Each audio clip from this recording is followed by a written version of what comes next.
De hecho, habíamos dicho que en nuestro Código Penal admite, buenas tardes, perdón, nuevamente, nuestro Código Penal admite solo dos formas de participación criminal: la instigación, que se castiga con la misma pena de la autoría, y la complicidad.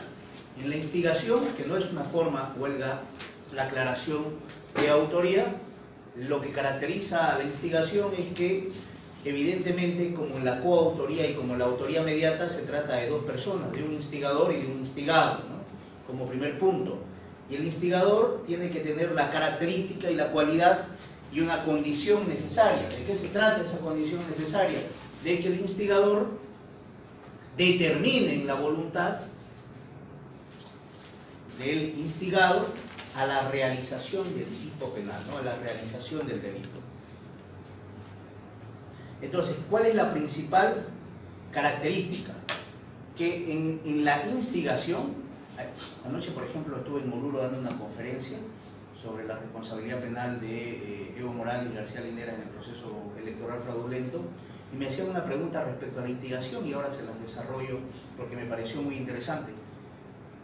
Me decían, doctor, ¿cuál es el autor intelectual y cuál es el autor material? Porque siempre que vemos en la televisión siempre se habla de autoría intelectual y autoría material. Eso en términos dogmáticos penales, en términos estrictos, ya ha sido superado, ¿no? Esta vieja y decimonónica construcción de diferencias entre autor intelectual y autor material. ¿Por qué? Porque el autor material también realiza actividades intelectuales, ¿cierto? Cuando uno va a cometer el delito, tiene que pensar, tiene que razonar qué va a hacer para la realización del hecho delictivo. Por tanto, realiza una actividad intelectual. Entonces, no puede decirse que hay una diferencia esencial entre el autor intelectual, que sería el autor de atrás, y el autor material, que sería el que realiza el hecho delictivo. Porque ambos piensan, esa es la crítica, digamos, ¿no? Ambos razonan. Pero en la instigación, vuelvo al tema, lo importante o lo relevante es eso, que el autor determine en la voluntad, ¿mediante qué? Mediante actos de persuasión, determine la voluntad para que el instigado realice un hecho delictivo. El hecho principal del autor debe ser típico, antijurídico y culpable. No cabe la instigación sobre niños o personas semiculpables. ¿Por qué no cabe la instigación sobre niños o personas semiculpables, queridos colegas? Por supuesto, por eso. Porque sería autoría mediata. Sería autoría mediata. Luego, la determinación. Habíamos dicho, ¿no?, que se determina en la voluntad. El aporte del instigador consiste en provocar en el autor la realización de cometer el hecho punible. Dicho de otro modo, el instigador debe provocar en el instigado la voluntad, es decir, hay un ejemplo muy lindo. Cuando se habla de doble dolo, disculpen, es el dolo del instigador y es el doble dolo y es el dolo del instigado. Entonces, el instigador debe provocar en el instigado el dolo necesario, que el dolo es conocimiento y voluntad, ¿cierto? El dolo necesario, ¿para qué? Para que el instigado realice el hecho delictivo. Entonces debe haber determinación. Y luego, la conducta del autor debe formar parte de la representación del instigador. Es el doble dolo que habla la doctrina. Claro, yo por ejemplo, a ver, vamos a poner un caso.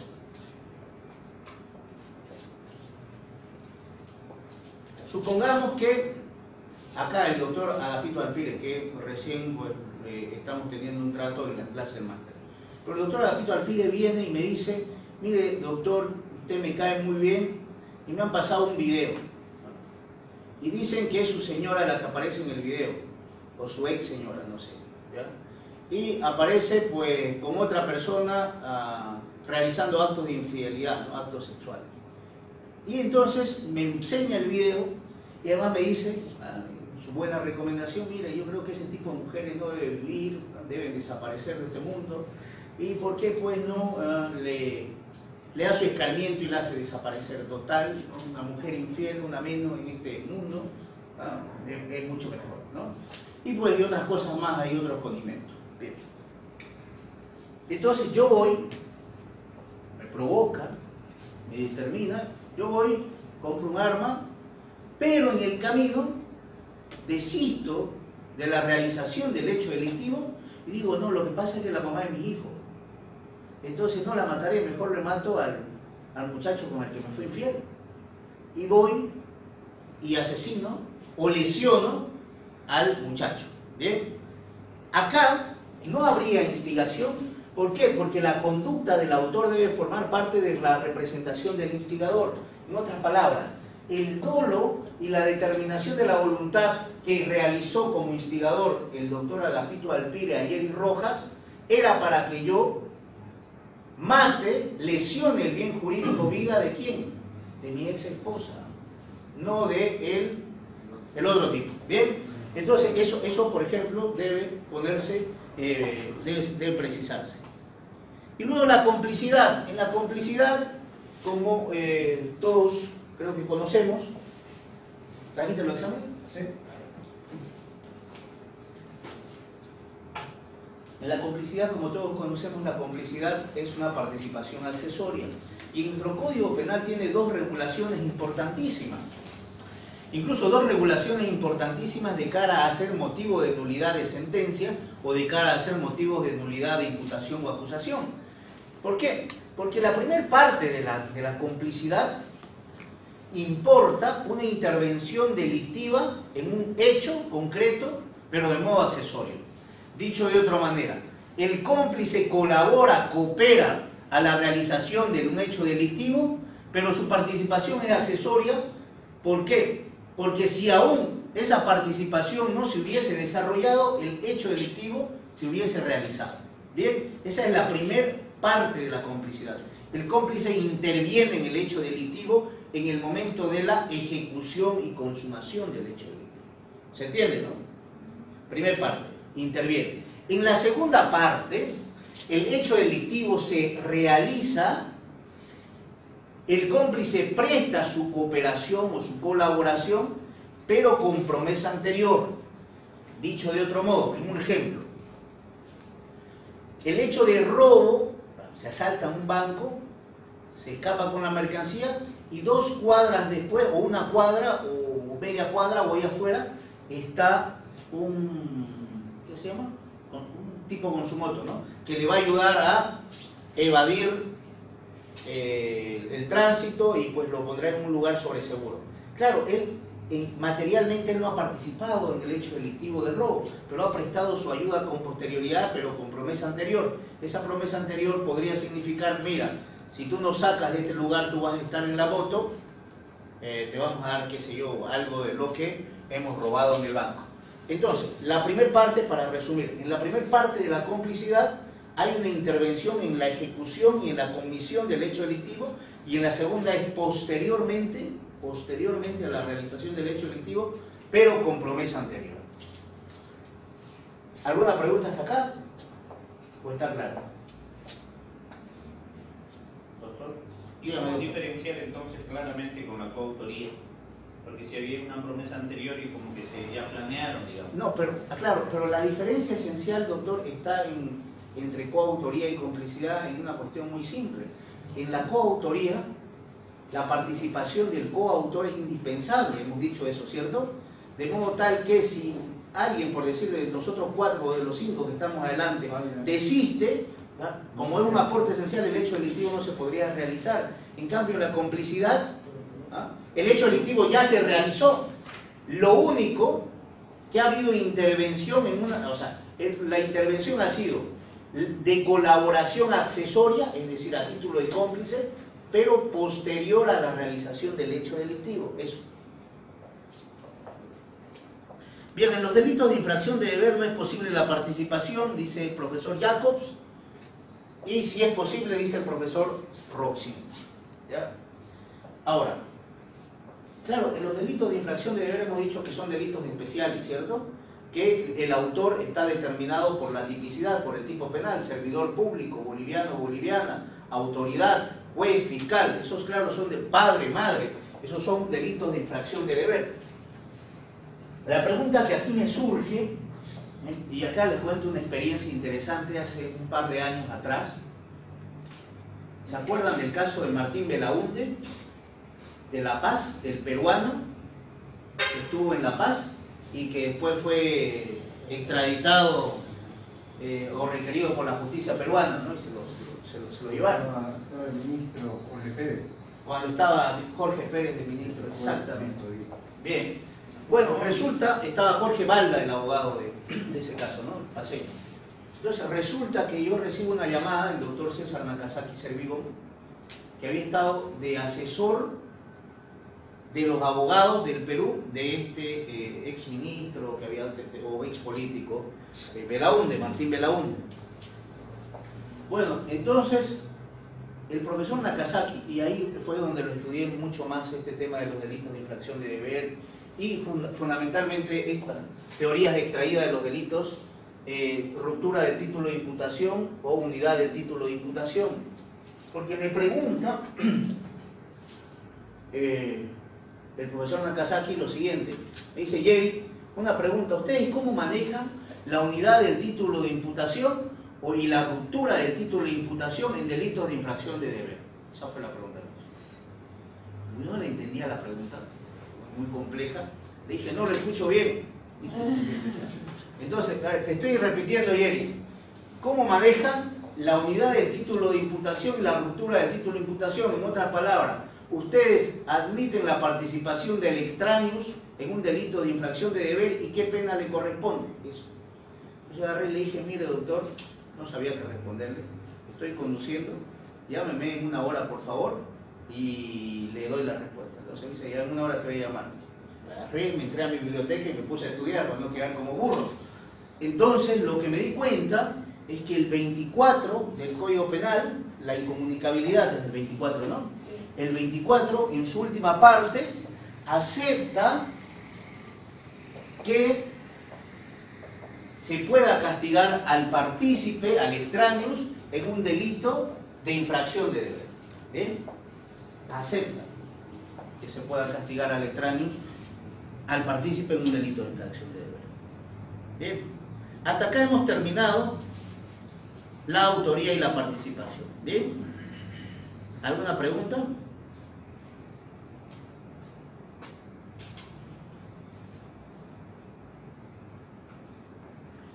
Si no, entramos al tema de imputación subjetiva, que es el rapidito, y luego hablamos un poquito de materia procesal, que no va a entrar en el examen, y luego tomamos el examen. ¿Está bien? ¿Alguna pregunta acá? Previo repaso, no hay problema. No, el examen está fácil. Entonces vamos al examen primero y después repasamos. ¿Quieren mirar el examen?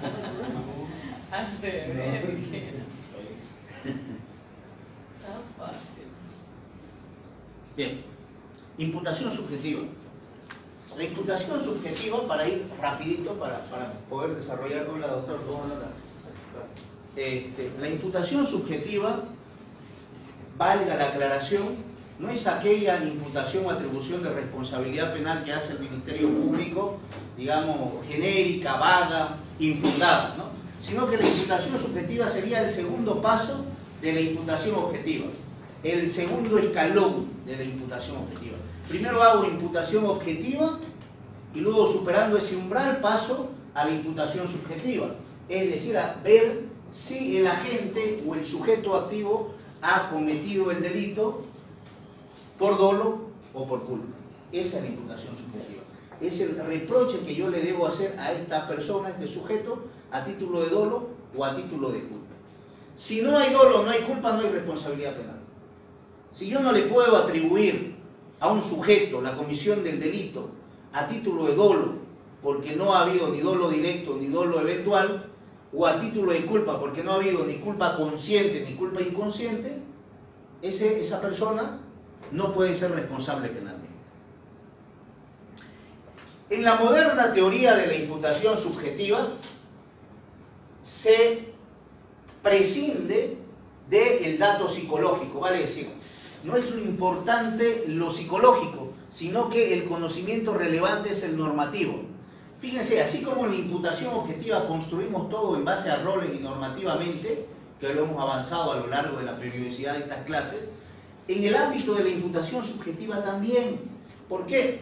Porque si, y acá se les pone incluso para trabajar a los fiscales, si trabajaran con la imputación objetiva e imputación subjetiva, sería mucho más fácil. Porque si el juez tiene el deber de administrar correctamente la justicia y cumplir con los deberes constitucionales, mandatos constitucionales y mandatos legales, su omisión, su infracción de deber es una presunción ya de dolo, ¿cierto? ¿O no? Es una presunción de dolo.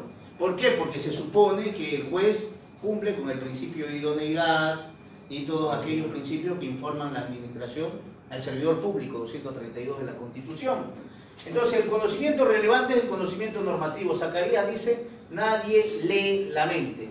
Los elementos subjetivos son conocibles a través del contexto externo de la acción, del internis non iudicatum praetor. Esto es más o menos que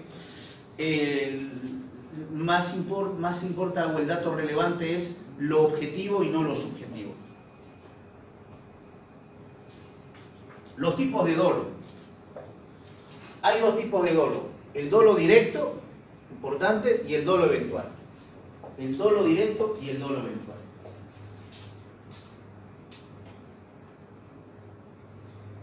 La regulación legal está en los artículos 13, 14 y 15 del Código Penal. Claro, el dolo lo conocemos generalmente y tradicionalmente conforme a su definición legal como conocimiento y voluntad de realización del hecho delictivo, ¿cierto? Eso está en el Código Penal, no tiene ningún misterio. Pero ahora bien, la pregunta que les planteo es, ¿en el marco del dolo deben concurrir el conocimiento y la voluntad para que haya dolo? ¿O solo puede presentarse el conocimiento o solo la voluntad? Ambos. Bien, esa postura ha sido ya muy discutida y ha sido ya superada. Hay tipos de dolo, un dolo solo con conocimiento y un dolo solo con voluntad, no la concurrencia, ¿ya? ¿Por qué? Porque en el dolo sin voluntad, en el dolo sin voluntad estamos hablando del dolo eventual. En el dolo eventual no hay voluntad, pero sí hay conocimiento. En el dolo eventual, óiganse bien, no hay voluntad de realización del hecho delictivo, pero sí hay conocimiento del hecho delictivo. Mientras que en la ignorancia deliberada no hay conocimiento de la realización del hecho, pero sí hay voluntad. Una cosa rara, después lo voy a explicar para que me entiendan bien. Primero vamos por en el dolo directo no hay mucho lío, ¿no? El dolo directo que yo realizo toda la actividad de iter criminis y yo quiero verdaderamente lesionar un bien jurídico cualquiera. Con conocimiento y con voluntad quiero quitarle la vida a X personas por razones diferentes, diversas, ¿no? Quiero estafar, quiero robar, quiero hurtar, quiero apropiarme indebidamente, eso lo hago en dolo directo. El tema es, ese tipo de dolo no tiene mucha complejidad, llamémoslo así en términos prácticos. Donde hay más complejidad es en el tema del dolo eventual. ¿Por qué razón, queridos y estimados colegas y doctores? En el dolo eventual, habíamos dicho, es un dolo con conocimiento pero sin voluntad. ¿Por qué? Porque basta con lo que el sujeto sepa que lo que está haciendo es muy peligroso. No importa si quiere o no producir el resultado, debe conformarse con aceptar tal resultado. Acá hay una definición muy interesante, Garrido. Citando a Kaufman, hay dolo eventual cuando el sujeto, si bien no persigue el resultado ilícito, se lo representa como mera posibilidad de su acción. Reitero, hay dolo eventual cuando el sujeto, si bien no persigue el resultado ilícito, se lo representa como mera posibilidad de su acción. Yo voy a citar ejemplos que acá en Bolivia se castigarían como meras conductas culposas y en otros países, en otras jurisdicciones, se han castigado con dolo eventual. El conductor ebrio que atropella a una persona, le lesiona o le quita la vida. Todos los ciudadanos que conducimos tenemos deberes de autoadministrarnos y de cumplir las normas de tránsito. Dentro de esos deberes hay prohibiciones expresas. Las prohibiciones de no conducir en estado de ebriedad. Si yo conduzco en estado de ebriedad, me represento en la posibilidad de que cabe, reitero, la posibilidad de que una persona, cruzando debidamente la calle para que no haya auto puesta en peligro, ¿no?, y yo por el estado de ebriedad le choque y le cause una lesión o lo mate. ¿Cierto? Bien. Cuando yo manejo, si bien no busco matar a una persona andando ebria, pero sí me represento el resultado. Es decir, yo lo que tendría que hacer es dejar mi vehículo, llamar a ese servicio que se llama ese, que uno viene a recogerlo cuando está Conductor designado. es eso, o un conductor, o un Uber, lo que sea, ¿ya? Y dejar mi vehículo. ¿Por qué? Porque el seguir conduciendo importa que yo pueda lesionar a una persona y no hago ningún acto para evitar esa lesión o ese resultado. Por eso, por ejemplo, en Perú, en España, cuestiones de conductas que acá se castigan como mera imprudencia, se han castigado a título de dolo eventual. O la misma cuestión de aquella persona, aquel médico que decide, sin tener ninguna especialidad, realizar intervenciones quirúrgicas en el orden estético a señoritas que quieren mejorar su cuerpo, ¿no? Y terminan provocándole lesiones o terminan provocando la muerte cuando no tienen la expertise ni la especialidad para hacer ese tipo de intervenciones quirúrgicas. Ahí también hay dolo eventual. No sería, por ejemplo, tratada la imputación penal bajo el delito de lesiones culposas o homicidio culposo, sino homicidio 251 o lesiones graves o gravísimas dependiendo las circunstancias. ¿Se entiende, no? La idea del dolo eventual. Y acá la Fiscalía nunca lo ha trabajado, creo, en lo poco que litigo, el tema del dolo eventual. No he visto, a ver, ¿cuántos años tengo de ejercicio? 10. En los 10 años de ejercicio que tengo no he visto una imputación a título de dolo eventual. No sé usted, doctor, si lo ha visto usted, que lleva mucho tiempo en esto. Entonces, es posible trabajar el dolo eventual. Ahora bien, las teorías del dolo, el contenido del dolo.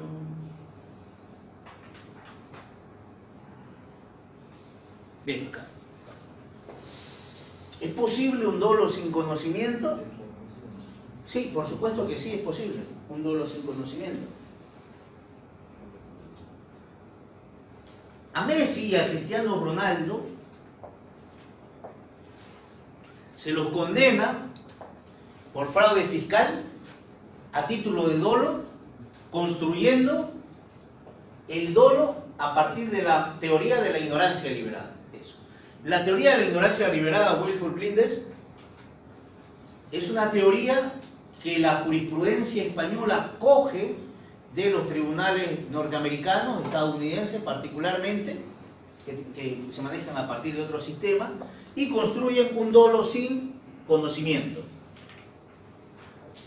Jacobs tiene una frase interesante, dice ceguera ante los hechos. Ceguera ante los hechos. Luego, esta ignorancia deliberada viene del ámbito anglosajón y se han aplicado a varios casos. Caso discoteca Cromañón, Buenos Aires, caso de transporte de droga de maletas por tercero y caso de Messi y Cristiano Ronaldo. Vamos a empezar por el caso de la discoteca Cromañón de Buenos Aires, Argentina. El administrador, gerente administrador de esta discoteca Cromañón fue castigado, óigase bien, por homicidio doloso, por la muerte de varias personas que habían estado en esa discoteca. Recuerden ustedes, esto pasó hace varios años. Era una discoteca conocida en Buenos Aires, donde invitaron a un grupo musical. Ese grupo musical utilizaba en su espectáculo bengalas y fuegos artificiales, y el material era altamente inflamable, el material del techo, ¿no? Era altamente inflamable. Pero además, por decir, era un ambiente apto para 200 personas y entraron 400 porque era una discoteca, ¿no? Bastante interesante y concurrida. Pero además de aquello, ellos tenían una salida de emergencia, y en esa salida de emergencia, porque muchas veces habían unos vivillos que se colaban y se entraban por ahí, le habían puesto unas cadenas con candado.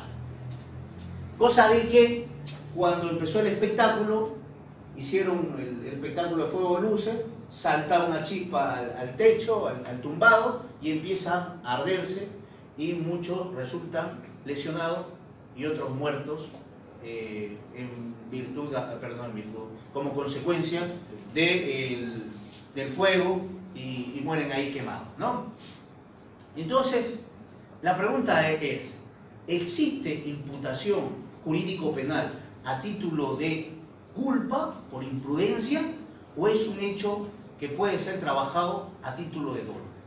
Entonces, la Corte Argentina sanciona al administrador porque dice un momento, a ver, ¿cuántas personas tenían capacidad? 200, ¿cuántas habían? 400. Allá.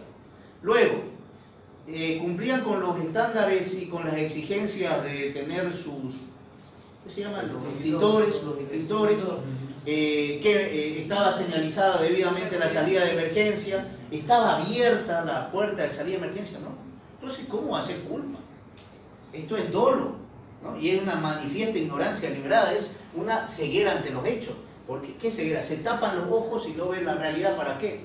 Para provocar su impunidad y no su responsabilidad.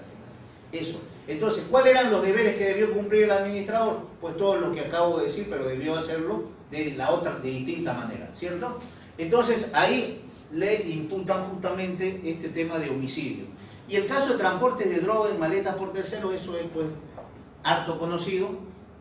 Lo hemos debatido acá en clases, aquella persona que le dice, pues, toma $2.000, $3.000, llévame esta maleta a Madrid, y el tipo pues no desconfía absolutamente, y luego cuando la policía le detiene le dice, me ha dado un tercero a la maleta, pero yo no me he tomado la previsión ni el cuidado de verificar el contenido. Doctor.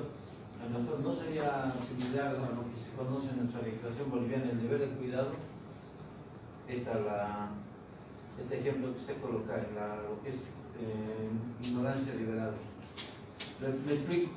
Por ejemplo, yo tengo un vehículo, tengo mi chofer, y él maneja, no lo hago el deber de cuidado del mantenimiento que tiene que tener el vehículo, y él trabaja, sigo generando recursos y no me interesa que ese vehículo esté en óptimas condiciones. Si llega un momento, sufre una rotura de freno, por decirlo. En realidad, a ver, ¿por qué se construye este tema de la ignorancia deliberada? Vamos a ser sinceros. ¿Ya? Se construye porque hay hechos tan groseros que podrían calzar en la culpa consciente, porque hay culpa consciente y culpa inconsciente, ¿cierto? En los delitos imprudentes, pero por su gravedad y el manifiesto descuido deben tratarse como dolo. No sé si me hago entender. Por ejemplo, todos los vehículos en La Paz, por la situación geográfica, esos vehículos antiguos de la década de los 70, 80 siguen funcionando, y los frenos ya no funcionan y ocasionan choques múltiples con víctimas múltiples. Entonces ahí más o menos se subsume, creo yo. A ver, el tema de la ignorancia deliberada, o sea, yo no la acepto, voy a ser muy sincero, porque es muy subjetiva. Todos vivimos un contexto de ignorancia. Por ejemplo, yo, que he estado en Oruro, le he dicho a mi asistente que haga un resumen de los exámenes que hemos hecho a lo largo de los diplomados de especialidad y maestría, y por decir que lo he corregido, lo he revisado, ¿no? Pero por decir, yo confiaba en que él, que además el próximo año va a hacer el doctorado en España, que es un alumno aventajado y todo, lo haga perfectamente, ¿no? Entonces ahí hay una especie de ignorancia deliberada. O, por ejemplo, yo entrego las notas a la licenciada, y no me fijo si la licenciada evidentemente no va a cambiar y no va a alterar el 100 que le pueda poner, ¿cierto? No, 100 no hay cómo alterar, pero por decir el 60 que le pueda poner, no le va a poner 60, sino le va a aumentar 20 puntos. Entonces, debo ahí tener una posición de fiscalizar. Entonces, hay un contexto de ignorancia, todo ignorancia. Por eso es que esta cuestión de la ignorancia deliberada es muy subjetiva, y hay unos requisitos que más o menos tratan de objetivizarlos o cuanto menos racionalizarlos. ¿Cuáles son los requisitos? Una falta de representación suficiente de todos los elementos que definen el tipo delictivo que se trate. Segundo, una decisión del sujeto de permanecer en la ignorancia, aún hallándose en condiciones de disponer de forma directa o indirecta de la información que se pretende evitar y un componente motivacional. A ver, vamos por el primero. Una falta de representación suficiente de todos los elementos que definen el tipo delictivo que se trata. Esa falta de representación, si es absoluta, nunca podrá fundamentar la imputación subjetiva a título de dolo. Los supuestos abarcados están relacionados de ordinario con la conciencia que se va a realizar, con una u otra aportación, un acto inequívocamente ilícito. La sospecha puede incluso llegar a perfilar la representación de todos y cada uno de los elementos del tipo objetivo, al menos con la nitidez exigida de ordinario para afirmar la concurrencia del elemento intelectual del dolo. Es decir, en la ignorancia deliberada, yo asumo una posición de dejadez absoluta. ¿Para qué asumo esa posición? Por eso dice una falta de representación suficiente. Para beneficiarme con la liberación o exención de responsabilidad penal. En el caso concreto, Messi, por ejemplo. En el caso de Messi, él delegó, llamémoslo así, al mejor despacho de asesores fiscales y jurídicos, Garrides, Garrides, lo que fue, no me acuerdo qué despacho, o Ronaldo fue de Garrides, para que le asesoren y manejen toda su contabilidad y todo el aspecto legal y tributario. ¿Ya?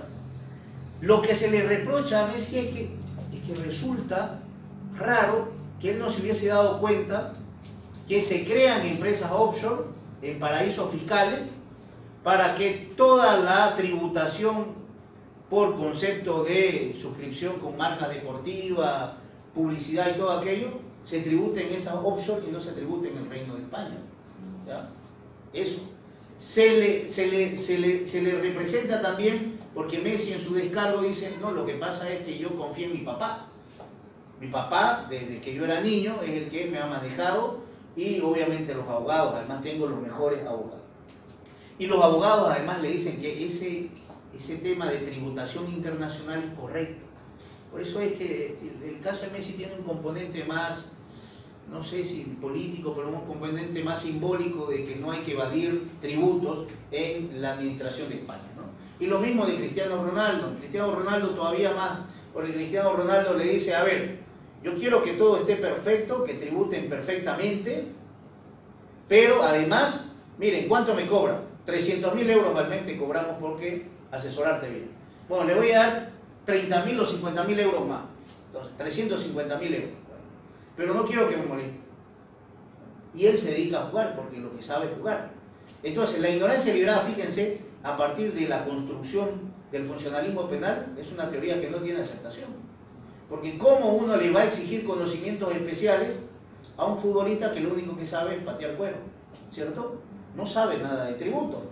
Entonces, en el caso de Ronaldo, que no es ni bachiller, creo que Messi creo que va por la misma situación también.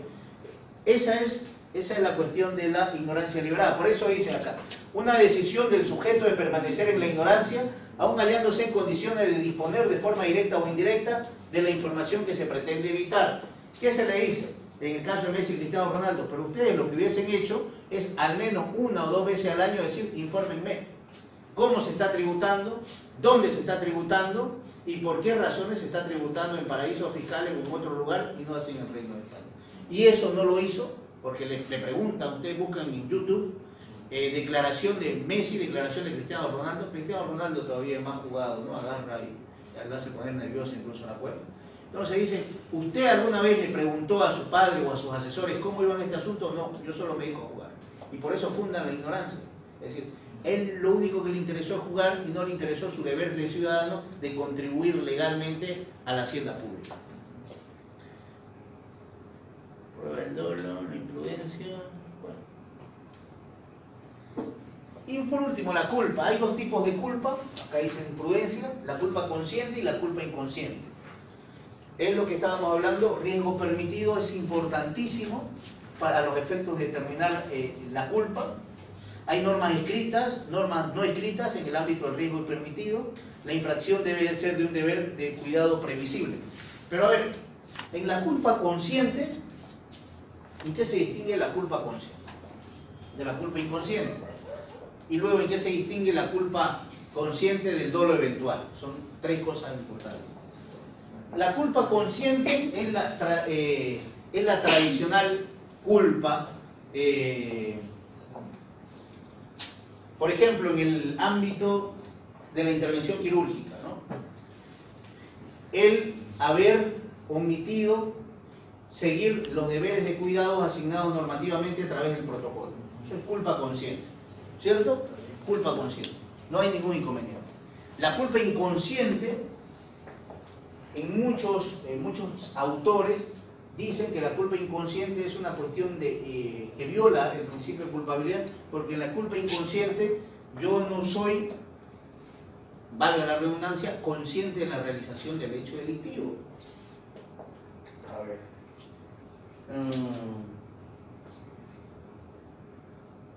Yo soy una mamá de familia y recibo una llamada, que es, además que estaba esperando hace mucho tiempo, y dejo acá, pues no sé, algo caliente, un vaso caliente, y viene mi hijito que tiene 1 año y pues se lo toca o lo tumba y se producen lesiones por quemadura, ¿no? Entonces eso es una culpa inconsciente, culpa inconsciente.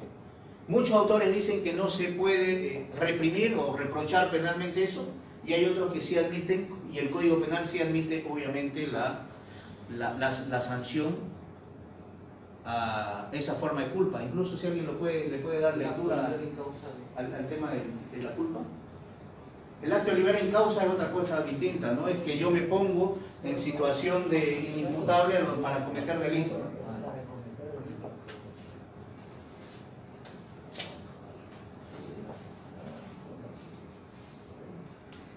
¿Trajiste tu flash, Enrique? ¿Lo tenés lo de Nagasaki? ¿En tu flash?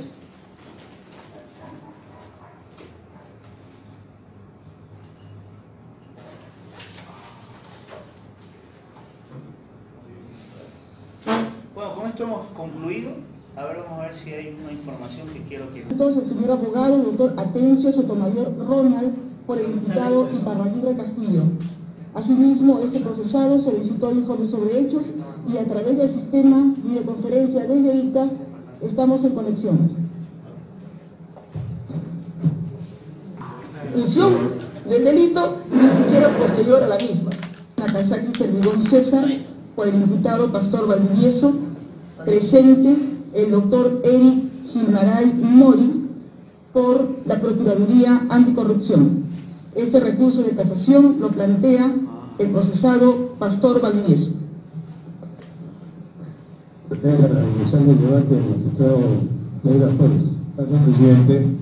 Siendo las 9:02 de la mañana, la fecha, miércoles 11 de noviembre, vamos a dar inicio a la audiencia de casación 304-2015, seguido con el señor Pastor Valdivieso por tantas influencias, bajo la presidencia del doctor Javier Miguel, integrante de Rodrigo Rodríguez Tineo, José Cadena Pastrana, David Loli Molí, como director de debate, José Antonio Negra Flores. Para los efectos de los registros, señor fiscal. Buenos días, señor presidente, señores supremos. Bersalé Revilla Corrales, fiscal suprema provisional, registrada en el Colegio de Abogados de Lima con el número 9406, domiciliada en la avenida Bancay, cuadra 5, oficina, piso número 8. Bien. Usted. Sobre el Hernández, miembro de los presentes, Enrique Marengo, abogado con el número 460, procurador público adjunto de corrupción, domiciliado en la avenida 18 de julio, 215 Miraflores. Señor abogado. Señores jueces supremos, buenos días a todos ustedes y a todos los presentes. Estará Augusto Nagasaki Sermigón, por la defensa técnica del sentenciado Aurelio Pastor Villacorta, registro de matrícula 1067, domicilio procesal en la casilla 5351 del Colegio de Abogados de Lima.